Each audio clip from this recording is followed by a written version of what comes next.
അവിടെ വെച്ച് ഗംഗയിൽ നിന്നും ഒരു പ്രത്യേക തരം സൈക്കിക് വൈബ്രേഷന്റെ അനുഭവം എനിക്ക് കിട്ടാൻ തുടങ്ങി. വേദനയോടെ ഞാൻ മനസ്സിലാക്കി, ഞാൻ അന്വേഷിച്ച് നടക്കുന്ന മാടമ്പിള്ളിയിലെ യഥാർത്ഥ മനോരോഗി എന്റെ അടുത്ത് നിൽക്കുന്ന ഗംഗയാണെന്ന്.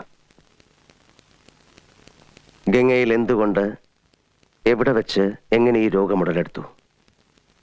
ഒരിക്കൽ നീയുമായിട്ടുള്ള വിവാഹാലോചന വരെ എത്തിയ ശ്രീദേവിയുടെ സാന്നിധ്യമാണോ ഗംഗയുടെ രോഗകാരണം?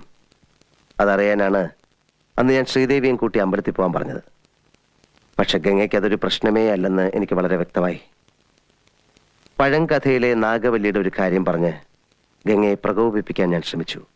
നാഗവല്ലിയുടെ ചിലങ്കയെ ചൊല്ലി എന്തൊക്കെയോ പറഞ്ഞ് ഞാൻ ഗംഗയോട് എതിർത്തു. ഗംഗ പ്രതികരിച്ചു, അതിശക്തമായി, അസാധാരണമായി. അപൂർവമായ ഒരു മനോരോഗത്തിന്റെ അഗ്നികുണ്ഡങ്ങൾ ഗംഗയുടെ